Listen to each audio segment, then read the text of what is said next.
પૂજ્ય શ્રી પદ્મશ્રી ગુણવંતભાઈ શાહ સાહેબ, જેમને અમે ભાઈ કહીએ છીએ, આજના કાર્યક્રમમાં ખાસ ઉપસ્થિત રહેલા ડૉક્ટર મુકુલભાઈ ચોકસી, કુમારેશભાઈ, દક્ષિણ ગુજરાત ચર્ચાપત્રિક સમાજ, પ્રેમ સુરેશા, સ્વજન સંસ્થા ડૉક્ટર પ્રશાંતભાઈ કારિયા, અને આપણે જે હોલમાં આખો પ્રસંગ માણી રહ્યા છે તે સંસ્થાના વડા મીનાક્ષીબેન, મીતાબેન અને આપ સૌ સદગુણી સ્વજનો. ભાઈએ કહ્યું કે આપ સૌ સ્વજનો છો. તો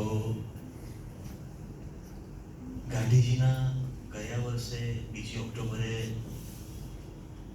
ભારતમાં 150 વર્ષની ઉજવણીનું શરૂઆત થઈ અને આ 2 ઓક્ટોબરે 150 વર્ષ પૂરા થયા. અને વડાપ્રધાન નરેન્દ્રભાઈ મોદીની પ્રેરણા હતી કે કંઈક એવું લખાય કે, તો એમાં એક વિચાર આવ્યો કે ગાંધીજી એક્ટ 150, એમાં માત્ર પ્રેરણા મળે એવા પ્રસંગો મેં લખ્યા છે. અને નવી પેઢીને, ન્યૂ જનરેશન, 21st સેન્ચુરીને ધ્યાનમાં રાખીને અને દરેક વર્ગના વાંચકોને ગમે, જૂની પેઢીના વાંચકોને પ્રસંગો પોતાના લાગશે, અગાઉ જોયેલા પણ લાગશે, પણ નવી નજરે લખ્યા છે, નવા ડાયમેન્શનથી લખ્યા છે. અને ખાસ તો વાત એમ કરવાની કે પૂજ્ય ભાઈ સાથે મારો નાતો 1985માં પંચશીલ આંદોલન એમણે જ્યારે કર્યું ત્યારે હું સ્કૂલમાં હતો. અને ત્યારે પંચશીલના પંચવ્રત એને પણ જે સમજણ સ્કૂલમાં હતો ત્યારે મળી એ પ્રમાણે કર્યા. અને પદયાત્રા તો એમણે ઘણી બધી કરી છે, પણ પોરબંદરથી સાબરમતી ગાંધી આશ્રમ 1987માં પદયાત્રા કરી, ત્યારે પણ સ્કૂલમાં, કદાચ કોલેજમાં આવ્યો હોઈશ. ત્યારે હું ગાંધી આશ્રમ, ગુજરાત વિદ્યાપીઠ, જેમાં તેઓ શ્રી ટ્રસ્ટી પણ રહી ચૂક્યા, ટ્રસ્ટી છે, તો એ ગુજરાત વિદ્યાપીઠના દરવાજાથી સાબરમતી આશ્રમ સુધી અમે સાથે ચાલેલા. પ્રોફેસર ડૉક્ટર મોતીભાઈ પટેલ ને ઘણા બધા સ્વજનો. અને પૂજ્ય ભાઈએ જે વાત કરી કે સાલ તો નથી કરી, પણ મુંબઈ સમાચારમાં જ્યારે હું હતો 1996માં, ત્યારે દર અઠવાડિયે એકવાર એમના નિવાસ સ્થાને એમના સત્સંગ માટે હું જાઉં. એમણે કીધું મને ફોન કર્યા વગર જ આવવાનું, ત્યારે જ્યારે આવવું હોય ત્યારે.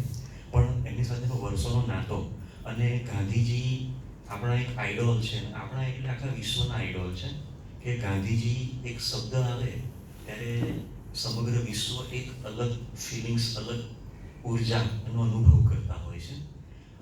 પૂજ્યભાઈએ રામાયણ, મહાકાવ્ય અને કૃષ્ણ વિશે પણ લખ્યું છે. તો આપણે, હું એક બીજા મુદ્દાની વાત કરું કે આપણે કબીર છે, સંત તુલસીદાસ છે, વાલ્મીકી તો ખરા જ ખરા. તો આપણે એ મહાકાવ્યો વાંચ્યા છે અથવા સાંભળ્યા છે, પૂજ્ય મોરારી બાપુ હોય કે પૂજ્ય લોખરેજી મહારાજ, પરંતુ આપણને ઘણીવાર એક અહોભાવ થાય છે કે વાવ, એમ કે કેવા એક સર્જક, એ પણ સર્જક કવિ છે, મહાકાવ્યો.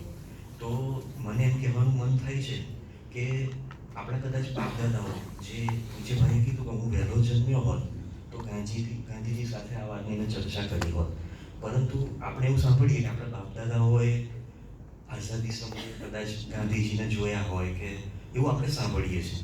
પરંતુ આપણે અત્યારે, હું પોતે એમ કહેવા માગું છું કે એ વાતનો ગર્વ હું લઉં છું, આપણે સૌને પણ થશે કે આપણે વર્ષો પછી આપણે હોઈશું ત્યારે તો વાત કરતા જ હોઈશું કે અમારા સમયમાં અમે શ્રી ગુણવંત શાહ, ચિંતક લેખક જે બી, તો એમને અમે જોયેલા, માણેલા, સાંભળેલા, એમની સાથે રહેલા.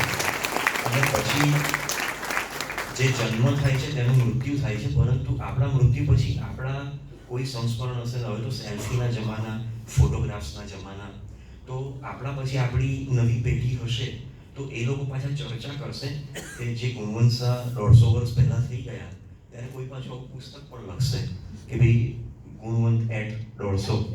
પણ એમ નહીં, તો આપણા પરિવારના લોકો તો એમ કહેશે કે ભાઈ અમારા સમયમાં જતા ને, અમે તો એમના ઘર જેવો સંબંધ. અને એમણે જે સમર હિલની વાત કરી કે હિમાચલ પ્રદેશમાં શિમલા શહેરમાં university guest house summer hill, એમાં 3જો રૂમ. તો એ આપણે બધા પણ કહીશું કે અમારા ઘરે પણ આવી ગયેલા ને અમે પણ એમને ઘરે ગયેલા કે મળવા ગયેલા, અમે સાથે ભજીયા ખાધા છે, અમે સાથે ચા પી, એટલે અમારા બાપ દાદા હોય એમ આપણી નવી પેઢી આવું કહેશે.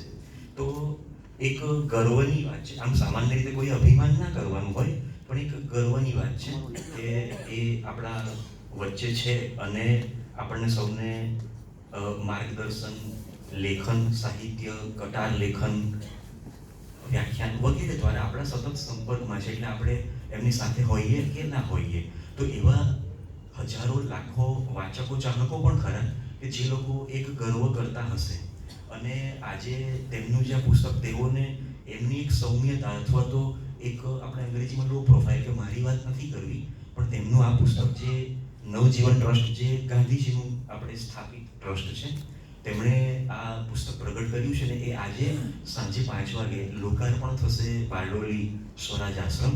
તો મને કહે છે કે આ બધી વાત ન કરવી, આ તો તને હું ખાલી આપવા માટે લાવ્યો છું, પણ મેં કીધું નહીં, એ મારું પણ ઔચિત્ય છે કે હું એ વાત શેર કરીશ. અને લખવાની વાતમાં ગાંધીજી એટલે આપણને સૌને ગમે, એટલે મને પણ ગમે. તો ગાંધીજી વિશે મેં 3 લખ્યા અને સરદાર પટેલ વિશે 4 પુસ્તકો લખ્યા. અને લેખનનો મહાવરો એ ખૂબ જ રસદાયક પ્રક્રિયા કે પ્રોસેસ છે. લખવાની ખૂબ જ મજા આવે છે અને વાંચનની પણ મજા આવે છે. અને આપ સૌ સાથે આ વાત શેર કરી તેનો આનંદ અને આનંદ. નમસ્કાર. Thank you Dineshbhai. અને હવે હું સ્વજનના ડૉક્ટર પ્રશાંત કારિયાને વિનંતી કરું છું કે આભાર વિધિ કરો. ડૉક્ટર મુકુલ ચોકસીને વિનંતી કરું છું કે આપ પ્રાસંગિક 2 વાત કહેશો.